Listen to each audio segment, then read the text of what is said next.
Chegar. Futuro do indicativo. To arrive. The future indicative tense. I will arrive. Chegarei. Eu chegarei. You will arrive.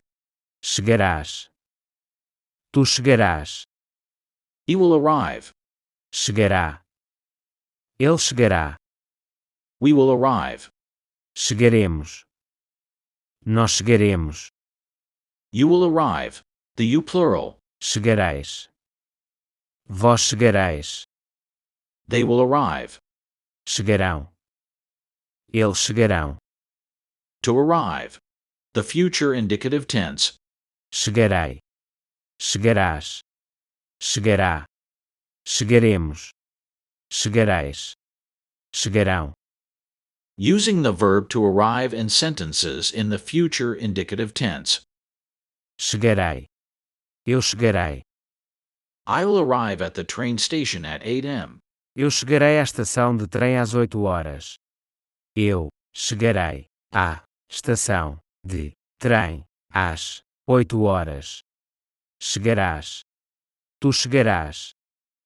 You will arrive at the office at 9 a.m. Tu chegarás ao escritório às 9 horas. Tu chegarás ao escritório às 9 horas. Chegará. Ele chegará. He will arrive at the airport before flying.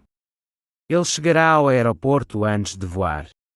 Ele chegará ao aeroporto antes de voar.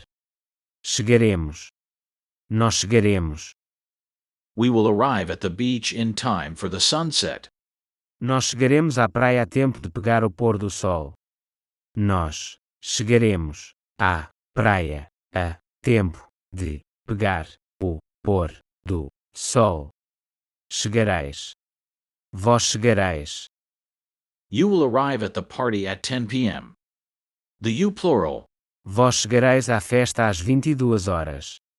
Vós chegareis à festa às 22 horas. Chegarão. Eles chegarão. They will arrive at the meeting at 10 a.m. Eles chegarão à reunião às 10 horas. Eles chegarão à reunião às 10 horas. Chegar. Futuro do indicativo.